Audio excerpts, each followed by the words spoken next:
Muito boa noite, sejam bem-vindos ao Linha Aberta. Hoje vamos falar sobre o fenómeno da xenofobia que vem assolando a África do Sul, que tem repercussões em Moçambique, uma vez que há cerca de 300 mil moçambicanos a viver na África do Sul e que, portanto, o que impacta portanto, nas suas vidas.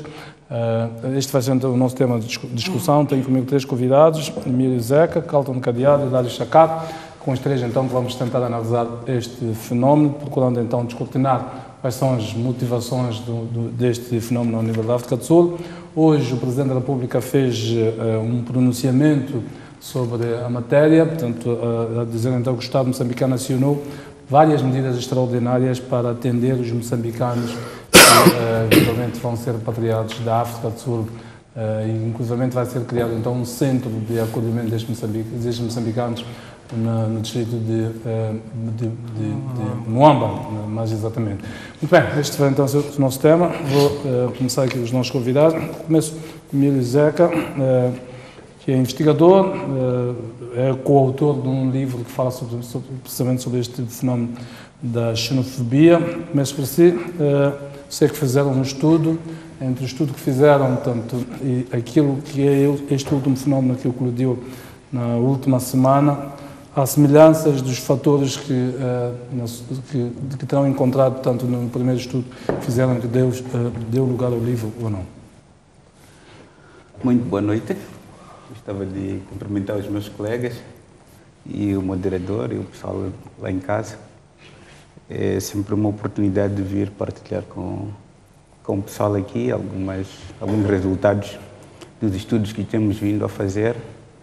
E, como Jeremias fez menção, em 2018 publicamos um estudo sobre os contornos da violência xenófoba. Basicamente é este o livro. Os contornos da violência xenófoba e as implicações desse tipo de violência para os estados vizinhos da África do Sul. Eu tive a tarefa de analisar as implicações desse tipo de violência para Moçambique em três dimensões: a dimensão político-diplomática, a dimensão econômica e a dimensão social. O resultado, ou dos resultados que nós chegamos, o resultado que mais ganhou destaque foi o facto de termos constatado que a violência xenófoba é recorrente na África do Sul. A primeira grande vaga foi na década de 80, mas continuava até 2018 a ser uma bomba relógio que a qualquer momento poderia despoletar. A última grande vaga foi mobilizada por via do discurso de um líder tradicional. Desta vez não houve uma causa assim eminente, a causa única que mobilizou essa violência, mas é um conjunto de causas próximas, de causas profundas, entre as quais a questão da pobreza, a questão das condições de vida degradantes de vários segmentos sul-africanos, a questão das falhas das políticas públicas que o ANC, quando ascendeu ao poder, prometeu em termos de mudanças estruturais na sociedade, em termos econômicos e acesso aos recursos, um conjunto de falhas políticas na área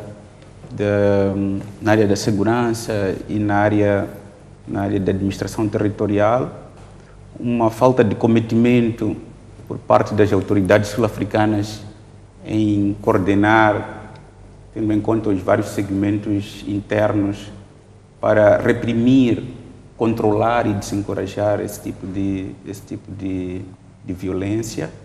E mais do que isso, uma total descoordenação e descometimento, ou falta de cometimento por parte das lideranças regionais para colocar esse assunto na agenda regional, de modo a, primeiro, condenar, mais do que condenar, avançar com ações coordenadas e holísticas e integradas para que esse tipo de violência não volte a recorrer.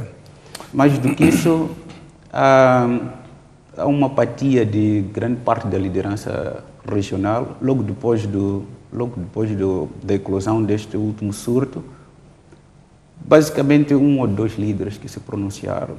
O nosso chefe de Estado somente se pronunciou hoje, mas a escalada de violência já vem desde a semana passada. Eu volto assim, introduzo aqui o Hilário Chacat.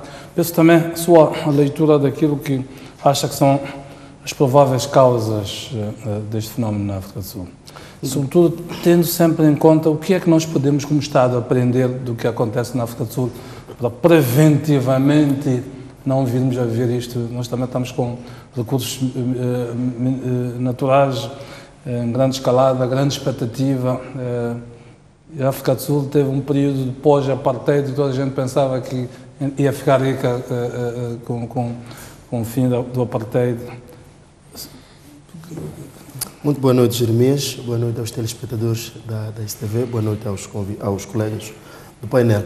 Olha, eu acho que a problemática de xenofobia na África do Sul é um assunto extremamente complexo, que não é de fácil solução, tendo em conta a antropologia política e social da África do Sul.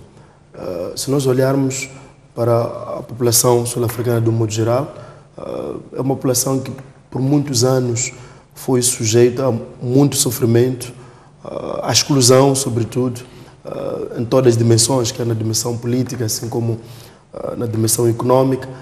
A forma como, durante muitos anos do apartheid, o sistema do apartheid reprimiu os sul-africanos, tornou esta população, este povo, em pessoas extremamente violentas e vingativas, e que acham que a resolução dos seus problemas deve ser na base da violência. Então, eu penso que isto tem raízes muito profundas, que já vêm, portanto, construídas ao longo de muitas décadas, no período do apartheid, e que criou essas feridas por parte do cidadão sul-africano. E tornou-nos o cidadão sul-africano um indivíduo, como eu dizia, extremamente violento, extremamente vingativo. A percepção também de exclusão econômica por parte, que não é de hoje, já vem desde o período do regime do apartheid, atingiu, penso eu, o seu momento crítico nos últimos anos, e que, como uma forma de manifestação desse sentimento de sofrimento por parte do cidadão sul-africano, procura, como disse o próprio Malema, esta vingança está a ser, portanto, direcionada a pessoas erradas, porque quem, na verdade, assambarcou todas as oportunidades dos sul-africanos desde o tempo do apartheid foi a minoria branca. Então, outro elemento é este de que o sul-africano não tem, inclusive, muito espaço de manobra. Por exemplo, quando nós olhamos para o pobre moçambicano, é um pobre que tem terra, é um pobre que em qualquer lugar, se não consegue sobreviver a nível da zona urbana, que é muito mais dinâmica, muito mais exigente, pode conseguir um espaço de terra em qualquer outro lugar em Moçambique. Na África do Sul, não. Acima de 80% de território está nas mãos, portanto, dos brancos, desde o período do apartheid. Esta percepção também de que há uma população jovem que vai crescendo de uma forma muito agressiva e que cerca de 28% desses sul-africanos são desempregados. Isto leva-nos àquilo que é a perspectiva teórica de privação relativa. Esta pobreza toda que caracteriza a África do Sul, a África do Sul é considerada como um dos estados com maior fosso entre o rico e o pobre, não é? Esta disparidade faz com que o pobre, de facto, sinta com muita violência aquilo que é a pobreza. Então, isso leva a este sentimento de que nós somos pobres por culpa de alguém. Este alguém, que por muito tempo foi visto como branco, hoje procura-se atribuir esta pobreza a outros, neste caso, que são estrangeiros. E esta ideia de percepção de privação relativa, de que nós somos pobres por causa daqueles, leva a uma outra dimensão que as teorias também explicam, que é a dimensão de frustração-agressão. Quando o indivíduo chega a esta percepção de que nós somos pobres por culpa daqueles, desenvolve um sentimento de frustração. E a forma de exteriorizar esta frustração é por meio, portanto, de violência, é por meio da agressão. Penso que é mais ou menos esta realidade que nós estamos a assistir na África do Sul, que tem, de facto, causas muito profundas e raízes não recentes, mas que vêm já desde o período do apartheid até os dias atuais. Tocam, peço-lhe também a sua análise. Trago aqui alguns dados para ajudar. A África do Sul tem uma economia considerada de renda média alta no padrão internacional. É a segunda maior economia de África, atrás apenas da Nigéria, e a 25ª maior do mundo. O que é que faz um país com este potencial viver a instabilidade que vive? Muito boa noite, muito obrigado. Eu gostaria de lançar um pouco de polêmica neste assunto, porque eu acho que há uma dimensão que todos estão a evitar discutir, que é a dimensão populacional. A África do Sul tem todas essas dimensões econômicas, mas tem um problema de crescimento populacional que qualquer projeto de desenvolvimento que você quiser fazer, em tão pouco tempo fica asfixiado por causa desse projeto. Tem cerca de 57 milhões, não é? Exato. De 2001 para 2011, que são 10 anos, a população sul-africana aumentou quase 4 milhões. É muito isso para um país.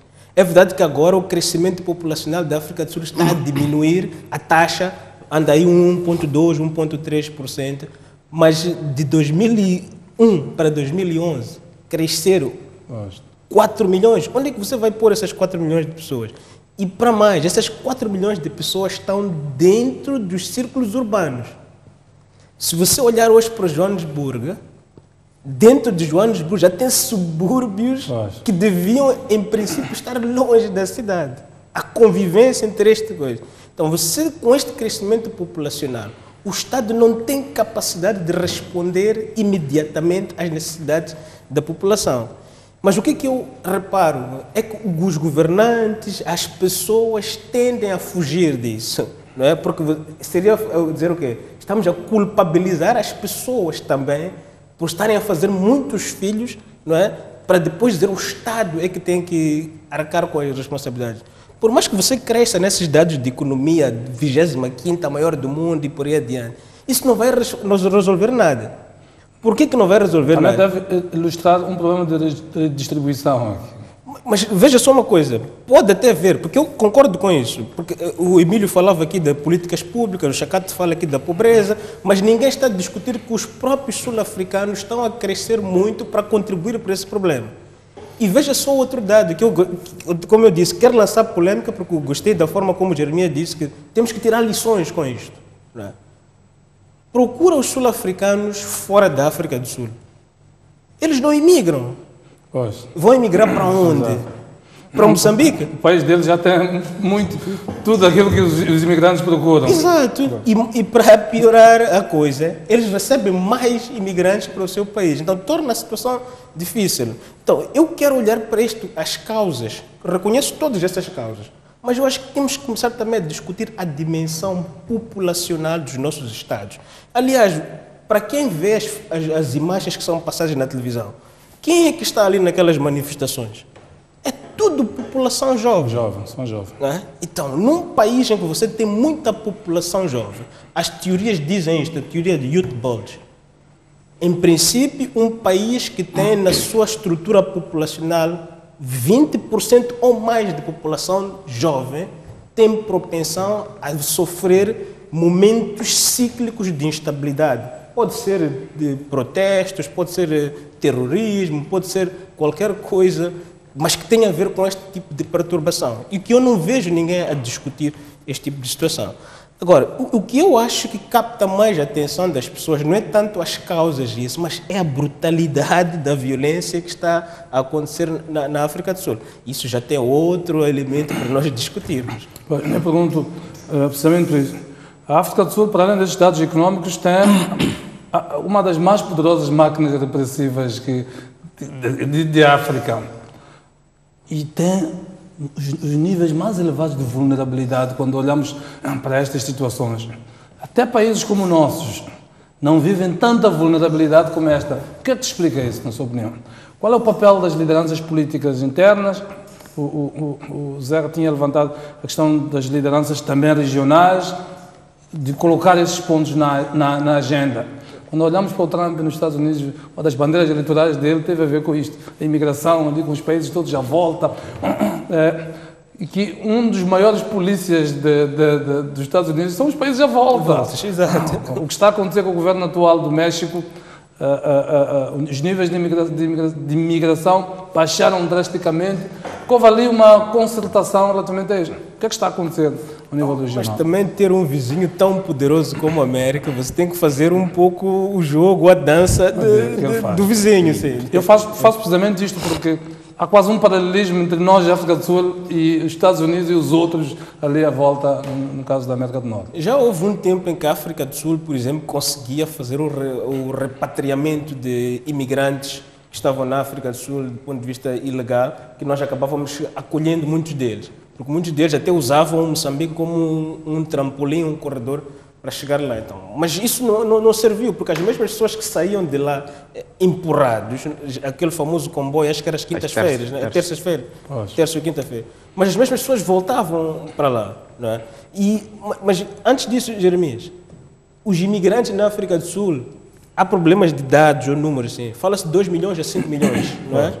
Uns tentam exagerar. Porque ilegais é difícil chegar aos números reais. Exato. Mas há essa polêmica. Então, a máquina repressiva da África do Sul pode até ser muito forte, mas ela também encontra uma resistência muito forte de muitas pessoas dentro da África do Sul e outros que vêm de fora. Então, é difícil agir nessas circunstâncias. Se nós olharmos para a dimensão das lideranças que são acusadas de ser cúmplices, ou se não são cúmplices, pelo menos fazem vista grossa ao assunto, mas se isso acontece, hoje essa estratégia é contraproducente, porque a África do Sul está na boca do mundo pelas piores razões. Exato. Volto assim. O Carlton levantava aqui a dimensão demográfica. Eu olho para os nossos estados, do último censo de Moçambique, em 2007 para 2017, nossa população cresceu 2,8%. Ou seja, estamos dentro dessa linha.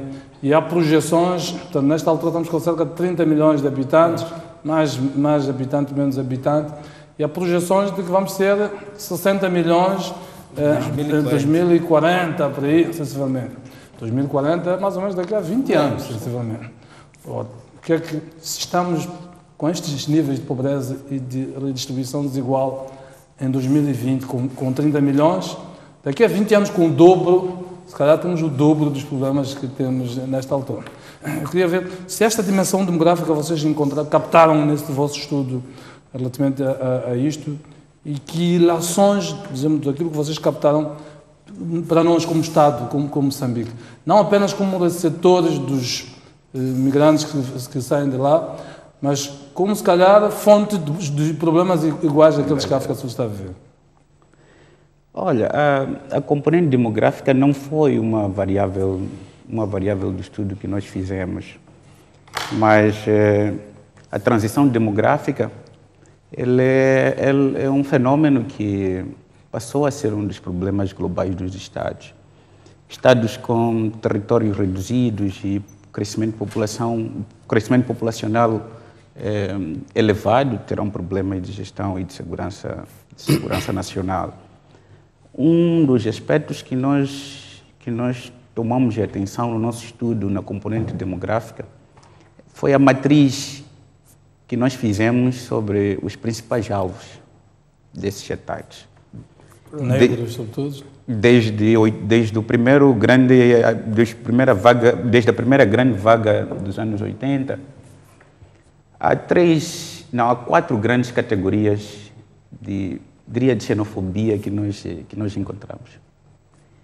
Uma muito virada para o pessoal de negócios, que eles apelidaram de businessfobia. Uma direcionada para negros, que eles apelidaram ou rotularam de blackfobia.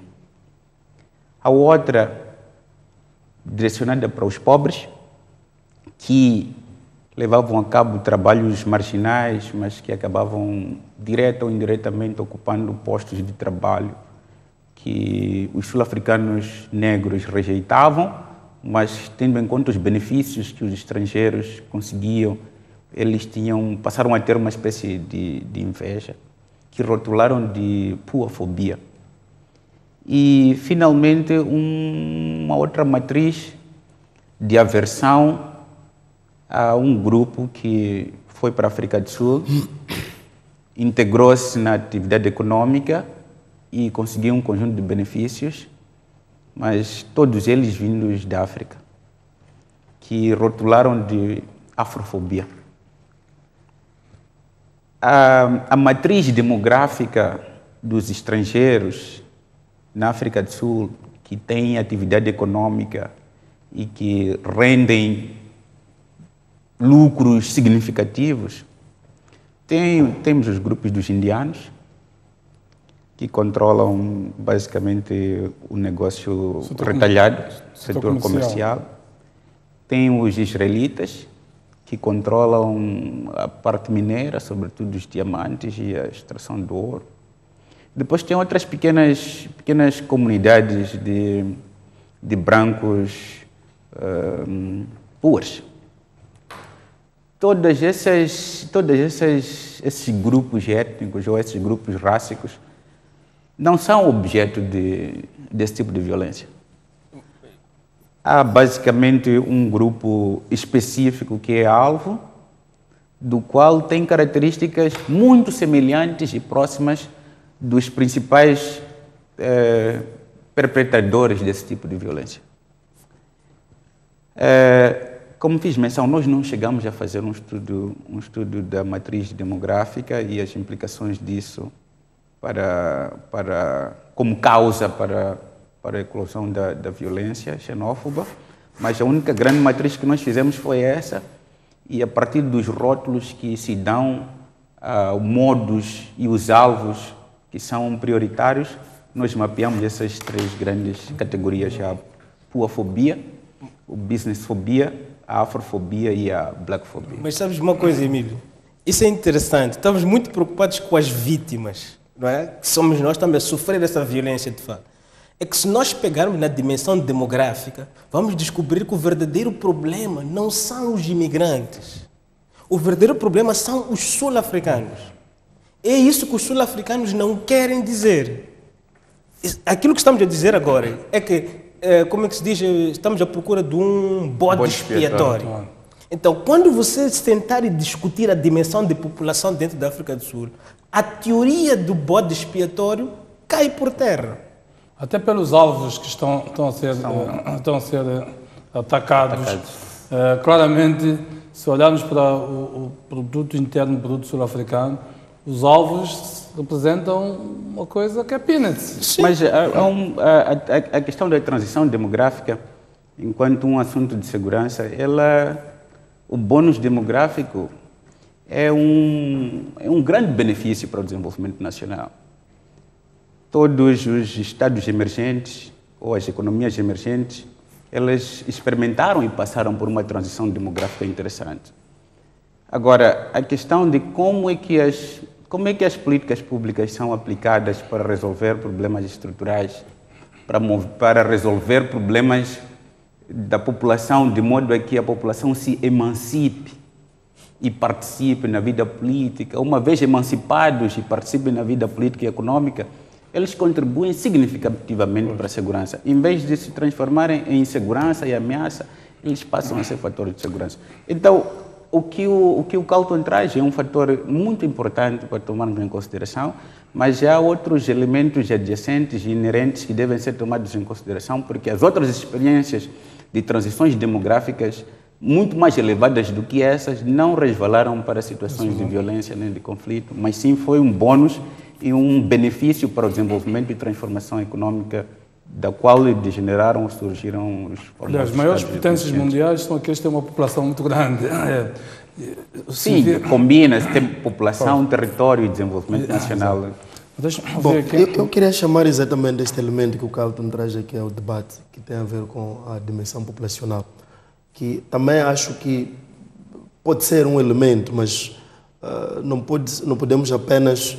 Mas o Carlton também admitiu que os outros elementos devem ser chamados à colação quando se debate a questão da África do Sul. Mas também é preciso dizer que o elemento populacional também pode ser visto numa perspectiva mais positiva. Se nós olharmos para o caso da China, que tem 1/4 da população mundial, não temos essa realidade, não é? E China hoje é um Estado que acolhe, de certa forma, grandes imigrantes. Conheço alguns moçambicanos que residem hoje na China, são grandes empresários que até estão a investir aqui em Moçambique. Conheço alguns, mas não quero aqui citar nomes. Mas para dizer que o elemento da população na África do Sul pode não ser necessariamente o tão determinante para a situação que se vive. Mas eu volto a destacar a ideia de que fatores históricos, não é? A ideia de um sul-africano que já é vulnerável a questões de ser vingativo, a questões de violência, tendo em conta todo o histórico sul-africano viveu ao longo de todos esses anos do apartheid. Penso que pode ser também um elemento extremamente importante e determinante para um comportamento tão vingativo por parte da África do Sul. Quando nós falamos de 50 e tal milhões, 57 milhões de cidadãos na África do Sul, penso que não é um número tão expressivo. Nigéria tem muito mais população de longe do que a África do Sul, mas não temos esta dimensão, portanto, de violência na perspectiva em que se tem na África do Sul, contra estrangeiros sobretudo. Não, eu penso que não é tão determinante a questão da população. Acredito eu que a questão da distribuição, portanto, tão dispara que se vive na África do Sul desde o tempo do apartheid, a questão de exclusão por parte, sobretudo dos negros, que de certa forma não têm acesso à terra, fazem muita pressão sobre os poucos recursos disponíveis. Eu acho que isso deve ser muito mais levado em conta do que a questão do crescimento populacional.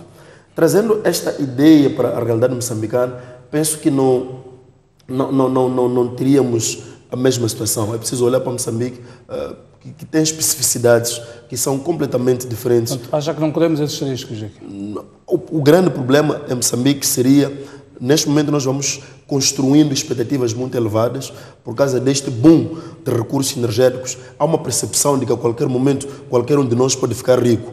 Então, essas expectativas elevadas, se não forem muito bem geridas, pode criar problema. Mas isso não tem nada a ver, na minha percepção, com o crescimento da população, mas sim tem a ver com esta ideia de criar expectativas elevadas e que essas expectativas ao longo dos anos não são respondidas, as pessoas vão esperando, quando isso não acontece, as pessoas podem tornar-se, de certa forma, vamos lá, como eu chamava aqui a teoria de frustração-agressão, podem tornar-se frustradas e podem exteriorizar a sua frustração por meio de violência e agressão.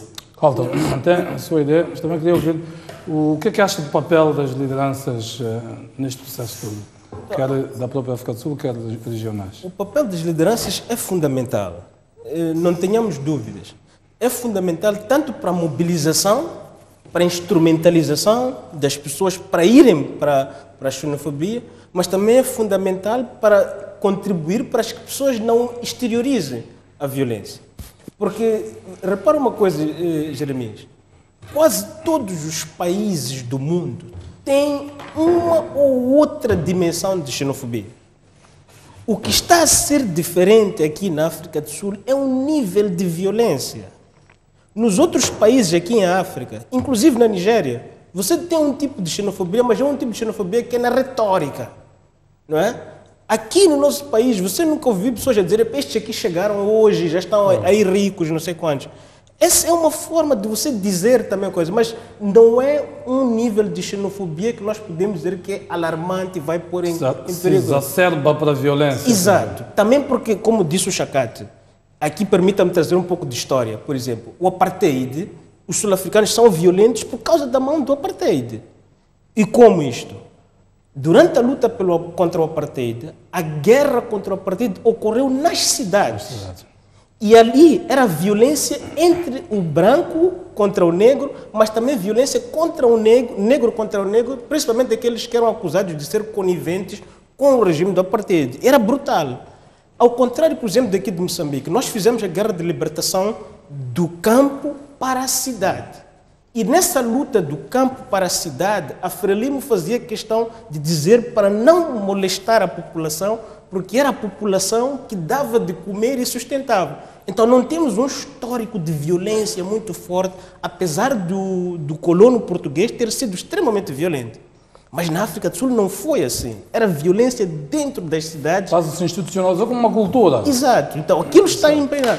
Alguns dizem que não, está no ADN do sul-africano. Não, isso aí é o exagero. Não. A Emília pode me dizer que aquelas teorias, o homem é bom ou mau por natureza. Não é por aí. Não é? Mas há uma realidade histórica que o Xará está a dizer que é isso. Agora, quando você olha para esta realidade hoje aqui de Moçambique, você não tem isso.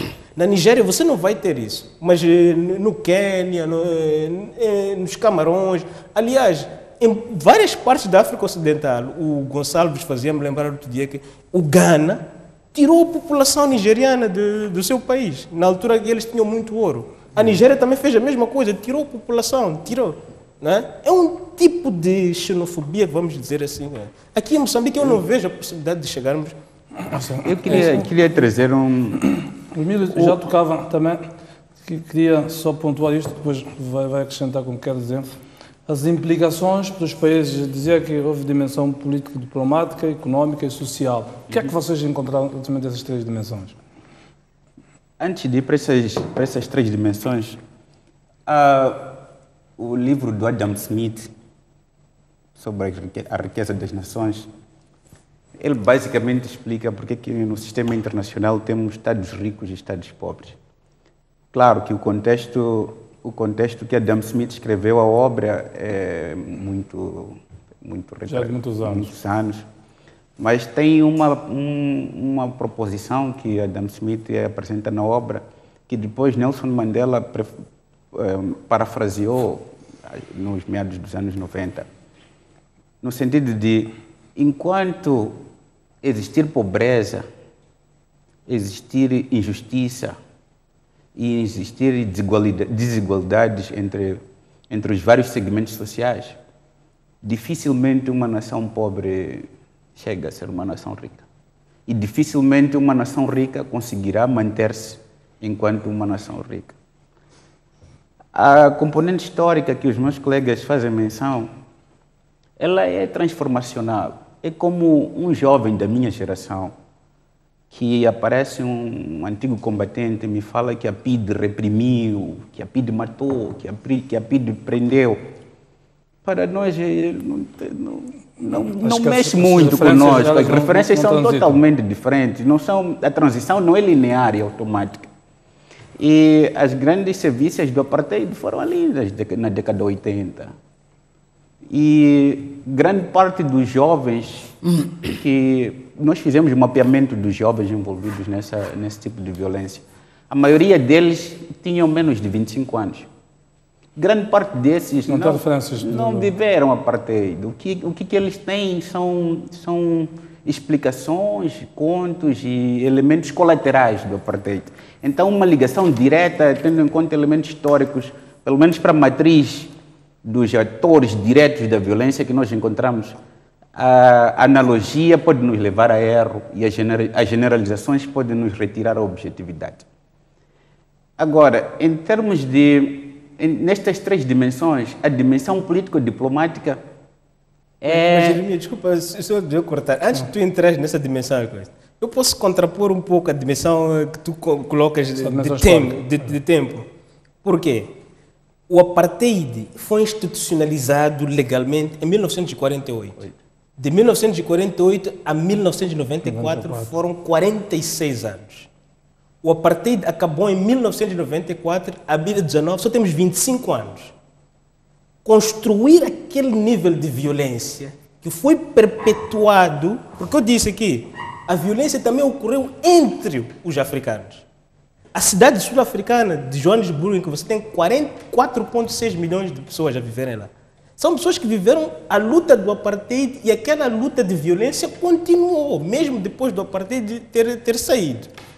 E em 25 anos, é uma geração só. Você não elimina isso.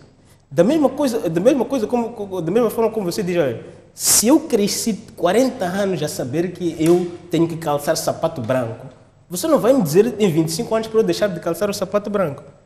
Quanto mais não seja um nível de cultura de violência que está institucionalizada naquela sociedade. Eu percebo o viés ou a orientação determinista que o pessoal tem, mas se mapearmos o relacionamento entre os estrangeiros e os nacionais na África do Sul, por que essa violência nestes moldes não ocorreu, por exemplo, na década de 90? Onde o ressentimento e as experiências do apartheid ainda estavam muito mais vivas. Então, há uma dimensão construtivista e instrumentalista que é fruto da construção social e da convivência social, tendo em conta atores dominantes, tendo em conta normas vigentes e tendo em conta interesses de grupos. Não é muito, pelo menos na minha perspectiva, não é a componente histórica que tal, mas são as várias forças que estão por detrás de um contexto desfavorável para grupos que foram marginalizados, para grupos que tinham um conjunto de expectativas, para grupos que tinham um conjunto de projetos que, envolvidas 2 décadas, não se materializaram. E, a partir dessa minha perspectiva, eu acho que em Moçambique há condições possíveis. Elas são presentes porque, por exemplo, eu tenho um dos meus irmãos, ele trabalha em TET, é arquiteto naval, e trabalha diretamente com as comunidades, porque ele participou em todo o processo de ordenamento populacional lá. Há muitas vezes que nos mandou como mensagens a dizer que a mina estava paralisada, porque as comunidades boicotaram o acesso à mina, as comunidades tiveram tendências à sublevação. As experiências de Palma, também muito recente, também há esses dados. Então, na verdade, desde que existirem fatores presentes de injustiça, de desigualdade, de percepção de privação, que o colega Chacate fez aqui menção, e existir um grupo que, não diria que instrumentaliza, mas que capitaliza isso, as condições objetivas vão tornar-se sempre possíveis de acontecer. Olha, desculpa, eu só queria secundar a perspectiva que o Carlton traz. Eu acho que as feridas que foram abertas pelo apartheid ainda estão tão presentes, que de facto vai levar muito tempo para curar essas feridas. Penso que outras dimensões, de facto, devem ser chamadas à colação, como o Carlton chamou de dimensão populacional, a dimensão de exclusão política e econômica é tradicionalmente discutida, mas negar que o fator histórico sul-africano é determinante para aquilo que se vive na África do Sul, não penso eu que... Então, acho que não pode ser descurado. Não pode ser descurado. E a questão que o colega Emílio traz, de que por aí que não aconteceu nos anos 90, 24. É preciso olhar os anos 90 como um período que os sul-africanos estão numa euforia. Exato. Estão numa exacerbação das expectativas de que com a chegada agora do negro ao poder, tudo vai mudar de um dia para o outro. Foi a utopia que nós vivemos de 75 até nos anos 80. E a nossa história, se nós lermos o livro de Moçambique em Transição, escrito por Nilson Abrams, demonstra que o crescimento econômico moçambicano dos anos 70 a 81, 77 a 81, foi o pico que Moçambique teve. Por que isso aconteceu? É justamente este sentimento eufórico que os moçambicanos tiveram, resultante, portanto, da independência, e que os moçambicanos acreditaram que com o fim do processo da administração colonial, nós iríamos de um dia para o outro, não é? Vamos lá, enriquecermos, iríamos inverter o cenário de um dia para o outro. Então, não é possível que nos anos 90 tenhamos, portanto, esse cenário, tendo em conta toda essa euforia, o líder que os sul-africanos, inclusive, tinham, que era um líder extremamente carismático, que conseguiu trazer esta reconciliação, este convívio, tanto entre o negro e o branco, também determinou que a África do Sul não tivesse. Se calhar poderíamos questionar por que essas coisas não aconteceram no tempo de Mandela, não é? Ainda quando estava no poder. Não, mas o primeiro ato de xenófobo aconteceu na altura de Mandela. Mas na altura em que o próprio Botelhas era ministro de Mandela. Não, mas estou a falar em termos do clímax desses acontecimentos. Eu penso que o 2008 foi um momento muito mais intenso deste. Eu só ia trazer um elemento comparativo aqui para não entrarmos no romantismo de que não teremos possibilidades desse tipo de evento acontecer aqui em Moçambique. Por que nós tivemos aqui o que o IES sistematizou como revolta do pão? O 5 de fevereiro de 2002. Sempre que as condições das populações, ou quando o cidadão percebe que as suas condições de vida se degradam, ele encontra um mecanismo de reagir diante de políticas públicas que não são favoráveis. Então, foi uma o 5 de fevereiro aqui e a outra manifestação em setembro foram sublevações populacionais por causa desse sentimento de privação. Desculpa, Jeremias, acho que estamos a discutir dois assuntos diferentes. Discutir um assunto sul-africano que tem a ver com xenofobia contra um estrangeiro, discutir uma situação de uma manifestação popular a nível nacional contra o governo, são dois assuntos completamente diferentes. O que nós encontramos no estudo é que nós falamos muito de xenofobia, mas os contornos, por isso nós demos o título do nosso relatório que acabou neste livro, como contornos da xenofobia na África do Sul. Não estamos diante de um fenômeno de xenofobia no conceito tradicional da xenofobia. Aversão a um estrangeiro, tradicionalmente, porque há baixas de sul-africanos entre eles e o tipo de violência levado a cabo mapeavam o estrangeiro, onde é que ele está?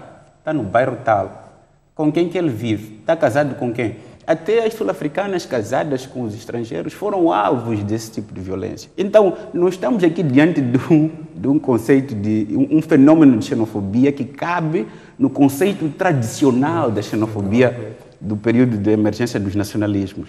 Este é um fenômeno de violência que tem vários contornos, questões de pobreza, questões de acesso à possibilidade de fazer comércio, a percepção que tens em relação aos nacionais que se relacionam com os estrangeiros. Então, há muitos elementos, não se trata de uma sublevação xenófoba nos contextos do nacionalismo do século XVIII. Voltamos à questão que eu colocava das implicações, porque aí estamos envolvidos nós como país. Em termos de implicações, as implicações político-diplomáticas, houve um conjunto de condenações. Todavia, parou-se ali nas condenações. Não se avançou, por exemplo, para um plano de ação conjunta e concertada para que o fenômeno não voltasse a acontecer. Mais do que isso, em termos... Acho que prevaleceu o politicamente correto ali. Prevaleceu o politicamente... Não ingerência nos assuntos internos e uma espécie de diplomacia silenciosa. Em termos econômicos, esperava-se que os estados que sofreram bastante deste fenômeno, sobretudo os malauianos, os zimbabueanos e até os nigerianos, não conseguimos chegar na Nigéria, que tivessem posições, diria, duras e condenatórias. Mas, no final do dia, é aquilo que a escola marxista das relações internacionais nos ensina nas relações econômicas. Quando um Estado pobre relaciona-se com um Estado mais forte, ele cria uma relação de dependência. E quando ele abandona a relação com o Estado forte e tenta relacionar-se com um Estado pobre igual a si, o nível de insegurança aumenta ainda mais. Então, esta dimensão de se relacionar com uma grande potência regional acabou pesando bastante nas relações econômicas, porque Acho que mesmo no dia a dia, se tu tens um amigo com muito dinheiro, dinheiro, paga as contas toda hora, qualquer coisa que ele faça, está tudo bem. Engraçado. Quem financia manda. Porque basicamente a África do Sul, do apartheid, conseguiu criar uma política de dependência dos Estados da região, tendo em conta a grande estratégia nacional que eles chamavam de estratégia total, ou da constelação dos Estados da África Austral, que acabou criando um conjunto de dependências econômicas e de relações comerciais, das quais os Estados vizinhos não têm como se desligar dessas relações, porque ao se desligar dessas relações acabam criando mais insegurança para eles do que para a África do Sul. Calto, queria ouvir essa questão das implicações.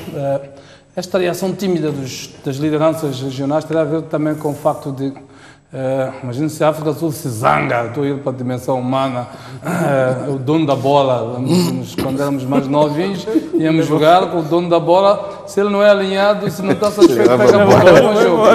Será um pouco isto. É um pouco isto, dito da forma mais fácil de se perceber.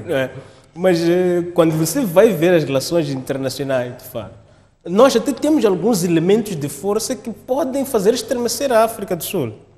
Mas ao usarmos esses elementos de força, temos que ter consciência que também vamos ser prejudicados. Há riscos. Há riscos muito grandes, não é? Eu lembro na altura que a África do Sul realizou o Mundial de Futebol, por exemplo.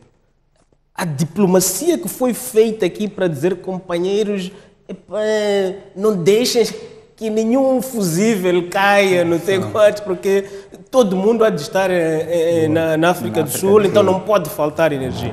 Mas seria suicídio também Moçambique usar essa arma para prejudicar a coisa, porque você precisa desse dinheiro. É pouco dinheiro que vem, mas é dinheiro que você tem que fazer. Até porque não tem alternativas na zona para pagar o mesmo Exato, valor. sim. Todos os outros aqui, o Zimbábue estava como estava a dever dinheiro a Moçambique, o Malawi nem tem muita energia, nossa, eu não sei como é. Então, é difícil, é arriscado o Estado, porque eu ouço muito aí no debate público, não, o Estado moçambicano devia... Não é assim como as coisas funcionam. É preciso fazer um cálculo de custos e benefícios para tomar decisões racionais, que é para você não tomar uma decisão à espera de um resultado que depois chamam aquilo de consequências indesejáveis, né? Então, em termos de diplomacia, há uma coisa muito boa que a SADC tem, que os países da SADC têm.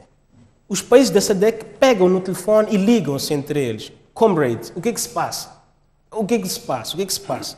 Essa diplomacia... Foi um pouco esta ideia que o Presidente tentou transmitir hoje na sua comunicação à nação. Sim, e isso é muito bom, porque não é com medidas extremas. O Ruanda pode fazer isso, e fez agora, por exemplo, porque está lá longe, está distante, não é? A Nigéria pode fazer isso porque está lá longe, está distante. Agora, não sei se fosse Nigéria e Gana, por exemplo, a fazer essa situação, teria o mesmo tipo de pujança. Há uma situação muito boa das lideranças aqui na África Austral, que uns chamam isso de cumplicidade criminosa, mas eu não vou por aí.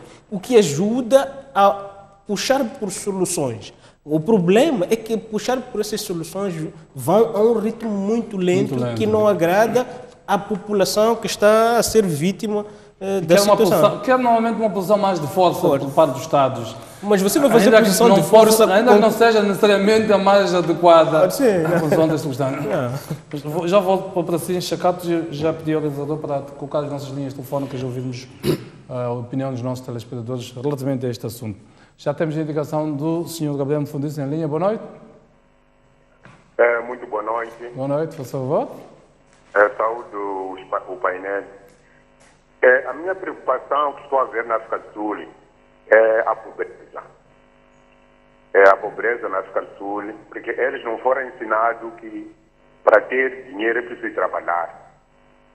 Porque o governo da África do Sul, aquele minoritário e branco, só dava tudo.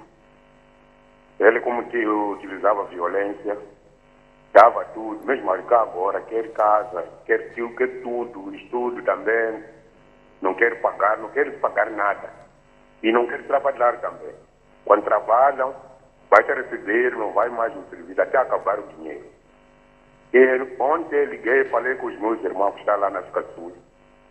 Será que agora, em vez de atacar só as lojas dos estrangeiros, já começaram a atacar também as lojas dos sul-africanos. demonstra que ele já, naquele grupo ali, já há ladrões, há criminosos, que já está misturado com essa xenofobia. Então é preciso que o governo da África do Sul pede ajuda se não consegue ele controlar a sua população.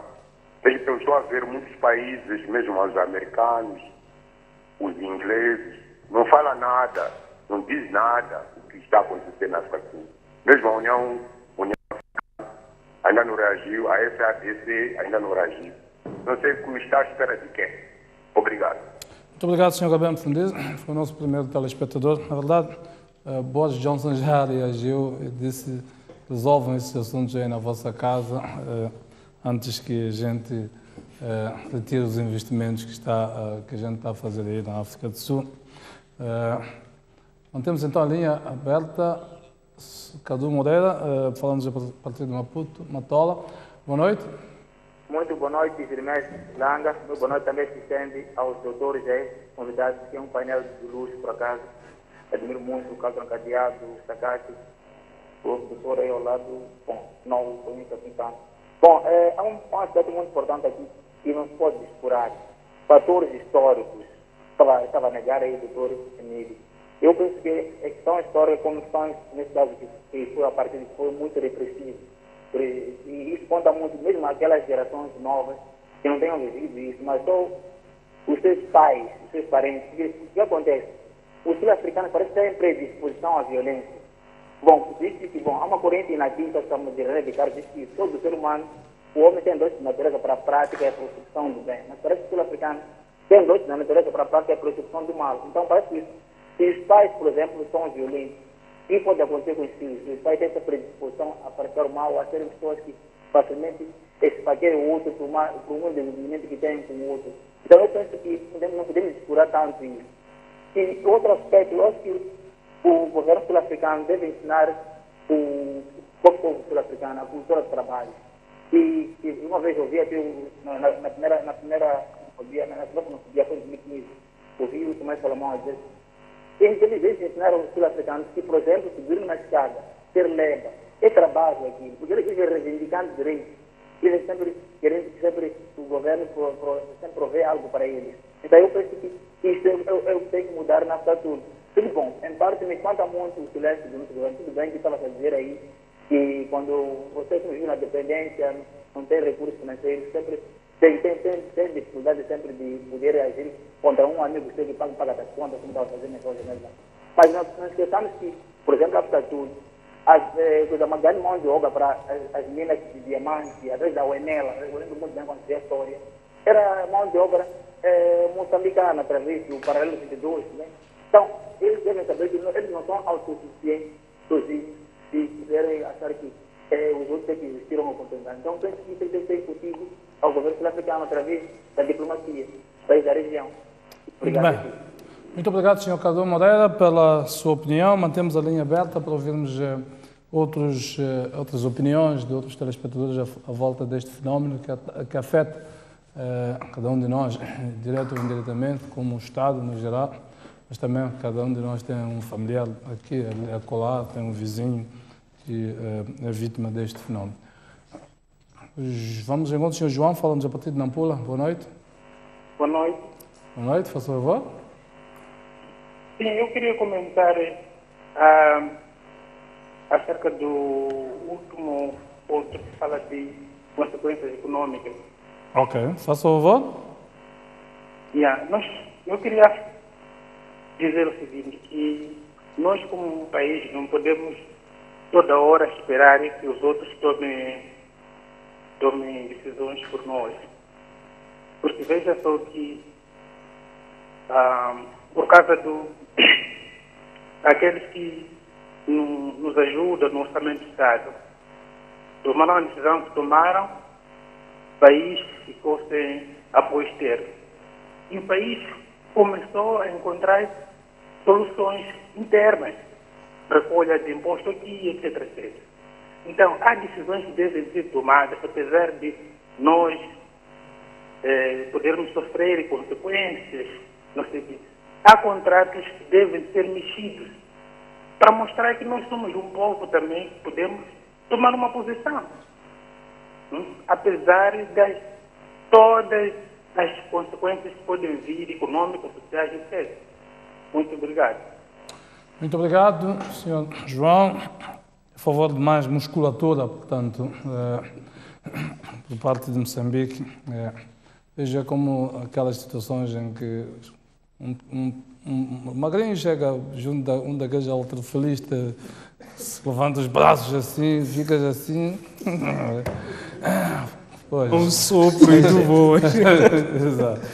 Temos a linha aberta, não sei se temos mais alguém em linha. Temos ou não? Senhor Edson, fala a partir de Maputo, boa noite. Boa noite, boa noite. Boa noite, faça favor. Olha, eu queria participar Faça e eu acho que nós olhamos para muitos fatores, mas é algo em particular que nós estamos a olhar com alguma atenção. Exato. Os sul-africanos foram livres do apartheid há mais ou menos 20, 25 anos para cá. E nesses 20, 25 anos temos que analisar qual é a franja dos negros que tiveram acesso à educação. Qual é a franja dos negros neste momento que conseguiram chegar a uma licenciatura? Há 2 anos atrás, a comunidade jovem negra fez uma greve por causa dos custos das propinas nas universidades. Há um tempo atrás, acho que foi 1 ano, 2 anos, não falha a memória. Então, isso revela que a África tem alguns problemas que têm a ver com a própria educação da própria comunidade negra na África do Sul. E esse pode ser um dos fatores que leva com que haja esse exacerbar de ânimos a nível dos próprios atos xenófobos. Porque nós, em Moçambique, por exemplo, não é que nós não temos alguns focos a este nível, mas vamos a ver, de 75 para cá, houve uma abertura para os moçambicanos terem acesso à educação. O nível de jovens com massa crítica acadêmica aumentou nos últimos tempos. E o nível de discussão de assuntos políticos também foi aumentando devido a essa escolaridade, por assim posso chamar. E esse problema, se calhar, neste momento está a faltar à África do Sul. Muito bem. Então, quando dizem que nós, em Moçambique, não corremos risco de ter uma situação idêntica, provavelmente não seja aos níveis de violência que a África do Sul enfrenta. Mas nós também temos nas redes sociais algumas inquietações de índole socioeconômica que possam se assemelhar às mesmas que acontecem na África do Sul. Que eu acho que se não houverem políticas do governo, principalmente agora com o boom da indústria mineira ou do gás, do petróleo, provavelmente daqui a mais uns anos seremos nós a estar na mesma situação. Se formos a ver, são coisas que já acontecem ao de leve nas redes sociais. Era mais ou menos essa contribuição. Muito obrigado, Sr. Edson, pela sua contribuição. Temos de atender mais 2 telespectadores e fechamos as linhas. Vamos então dar oportunidade a mais 2 chamadas e depois voltamos aqui ao nosso painel. Mantemos a linha aberta. Sempre o tempo que temos de fazer um compasso de espera entre um desligar, depois entrar a chamada do outro, uma vez que estamos a usar uma linha telefónica. Temos alguém?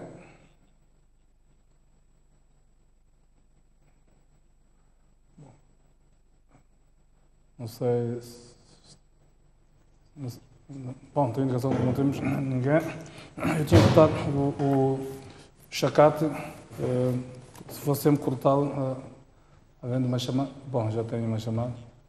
Vamos a Matola, enquanto o Sr. Matimo, boa noite. Boa noite. Boa noite, por favor.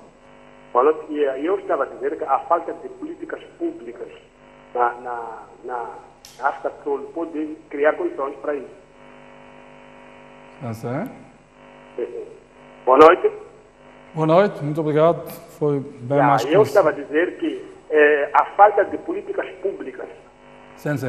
que beneficia a população é um mentor e esses fatores estão acontecendo na África do Sul. Exato. Yeah.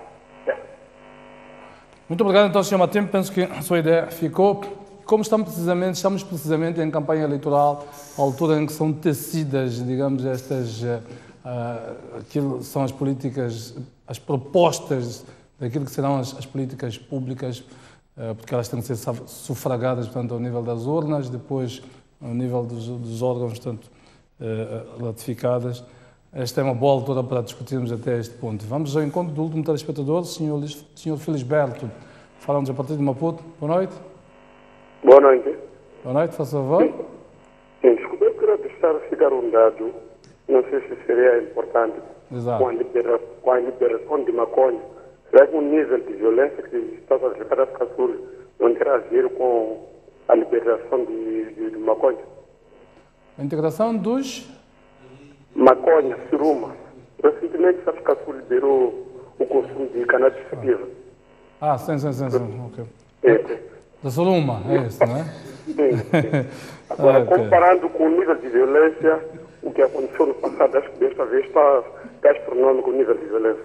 Bom, é um aspecto muito interessante, na verdade. Pode ser. Muito obrigado. Vou pedir aqui aos meus comentadores aqui para analisarem de facto isso. Ok. Ok. Principalmente o senhor que tem um livro de xenofobia, acho que ele pode ter alguma explicação em relação a isso. Muito obrigado, Sr. Felisberto, pela sua participação. Foi o nosso último telespectador. Gostaríamos de atender mais, mas o tempo não nos permite. Muito bem, há várias questões que foram levantadas, em particular esta da maconha. Já também quem levantou questões que têm a ver com investimento na educação. Acaba por ser aquilo um pouco que falaram aqui de políticas públicas. Não? Queria ver os comentários finais sobre isso. Olha, os fatores históricos que discutimos aqui, que foram levantados, eles são necessários, sim, nas nossas análises, mas não são suficientes. E continuo a acreditar que o delay histórico responsabilizou-se de muitos aspectos em relação a esta questão. Mais do que isso, a reconstrução dos moldes de violência e das percepções da violência do apartheid, eles são sim sempre presentes, mas para o grupo que leva a cabo esse tipo de violência, não seria um elemento muito convincente para eles levarem a cabo esse tipo de atividade. As falhas das políticas públicas do ANC, na área da educação, área social, todas as vertentes sociais e do empoderamento de grupos marginalizados, falhou bastante, enquanto um partido de cariz socialista e interventista... Um partido de esquerda. Um partido de esquerda, para não dizer socialista, assim estava à procura desse conceito, falharam totalmente. E vários segmentos sul-africanos usam isso como instrumento para mobilizar e materializar seus objetivos. Agora, a condenação dos Estados da região também ela é necessária, mas não é suficiente.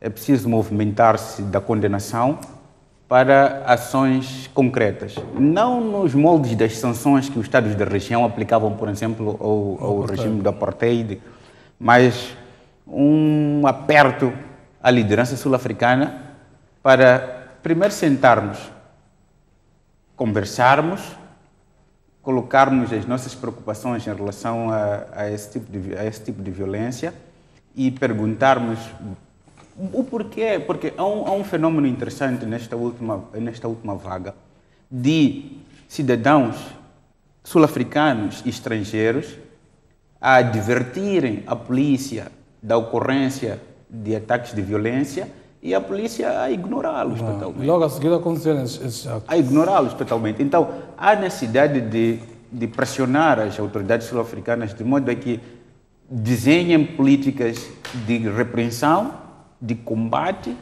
e de responsabilização exemplar do pessoal que leva a cabo esses atos de xenofobia. Nos nossos estados, precisamos de também incentivar os nacionais a, não diria não ir para a África do Sul, a irem para a África do Sul, sim, mas para levarem a cabo atividades, não diria sazonais, mas atividades fora do quadro das atividades, sobretudo econômicas e legais. Mais do que isso, desenvolvermos também mecanismos de retenção do pessoal aqui, de modo a que as pessoas não olhem a África do Sul como aquele Eldorado dos anos 90, mas que, afinal de contas, nós temos nosso Eldorado aqui em Tete, temos nosso Eldorado em Pemba, e temos muitas coisas que podemos fazer aqui internamente, desde que desenhemos políticas inclusivas, desenhamos políticas de desenvolvimento e políticas que possam empoderar esses o que de alguma maneira é contraproducente com aquilo que é a tendência da globalização. Aliás, a própria SADC assinou o protocolo de livre circulação de pessoas e bens. Significa que os espaços da SADC são espaços livres para pessoas viverem aqui.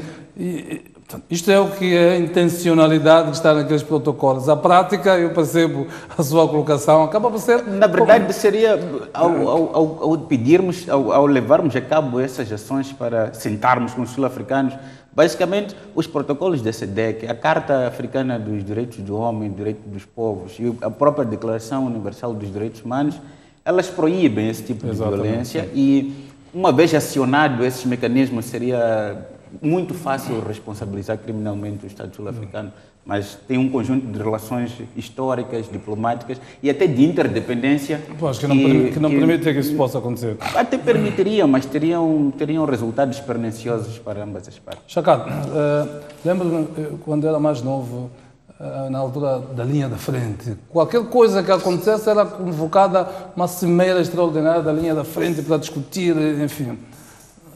Parece que se perdeu, era o tal tempo das utopias que vivíamos. A SADC é uma letra morta na prática relativamente a estas questões globais que afetam. Como se diz, parece mais uma organização dos dirigentes políticos e menos dos cidadãos. Olha, Jeremias, eu queria chamar aqui uma perspectiva de Joseph Nye e Robert Keohane, que falam de interdependência complexa. Eu entendo que esta postura muito cética e muito hesitante por parte dos líderes a nível da região para com o que está acontecendo na África do Sul tem a ver com esta teia de relações complexas que envolve dimensões econômicas, dimensões comerciais, que se nós olharmos para Moçambique, políticas, por exemplo... até culturais. Exatamente. Se nós olharmos para Moçambique, é extremamente dependente, não é, dos investimentos sul-africanos, tendo a África do Sul como um dos maiores investidores a nível de Moçambique. E aí olho para aquilo que Carlton dizia, que quando o Estado vai dar um passo, precisa de calcular os custos e benefícios dos passos que vai dar. Então, racionalmente, não é, colocar-se aquilo que Jeremias mesmo dizia, do menininho magrinho, que vai dar socos num gigante e no final vai dar-se mal. Então, é esta percepção que os Estados a nível da região têm. Só olhar uma dimensão muito banal a nível do nosso Estado. O mercado grossista do Zimpeto, que alimenta aquele mercado, é o mercado, portanto, sul-africano. Se tu vais para esta dimensão de isolar-se, esta dimensão de criar políticas mais ou menos de protecionistas, como é que tu vais conseguir no dia a dia continuar a aumentar este mercado moçambicano que é extremamente dependente? Até ao invés de estarmos a discutir aqui uma dimensão de interdependência, acabamos estando numa dimensão de dependência, que a África do Sul, de certa forma, acaba jogando este papel a nível da região. Então, todos esses estados, quer Malawi, Angola, dentre outros estados a nível da região, naquilo que o colega Emílio trazia aqui, a questão de estratégia total. A África do Sul já vem com essa estratégia há muito tempo de procurar fragilizar todos os estados a nível da região para que todos eles possam tornar-se cada vez mais dependentes. Estamos nessa situação a nível da região. Então eu penso que essa hesitação tem muito a ver com estes fatores todos que nos levam no final de tudo a olhar que, olha, ainda precisamos da África do Sul, apesar de tudo isto. E depois vamos para outra dimensão, que quem está a fazer isso não é o governo sul-africano, não é? Como é que o governo moçambicano vai tomar medidas extremamente digamos, duras contra o governo que está a ligar, como dizia o Carlton, estamos a fazer o nosso melhor para impedir que isso volte a acontecer. Então, é uma dimensão, aliás, é uma situação extremamente complexa para que os governos a nível da região tomem medidas muito duras. Se tem um governo que aparentemente coopera, tem um governo que está ali para dialogar, então eu penso que ainda vamos ter muitas dificuldades, a não ser o próprio regime, o governo sul-africano a tomar medida. Para terminar, eu queria dizer que, na minha percepção, quem pode resolver este problema é, de facto, o governo sul-africano. Primeiro, concordando com o Emílio, tomando medidas um pouco mais acutilantes no sentido de responsabilizar os que estão por detrás disso. E pelo que a gente tem estado a ver, parece que não há uma mão dura por parte do governo sul-africano.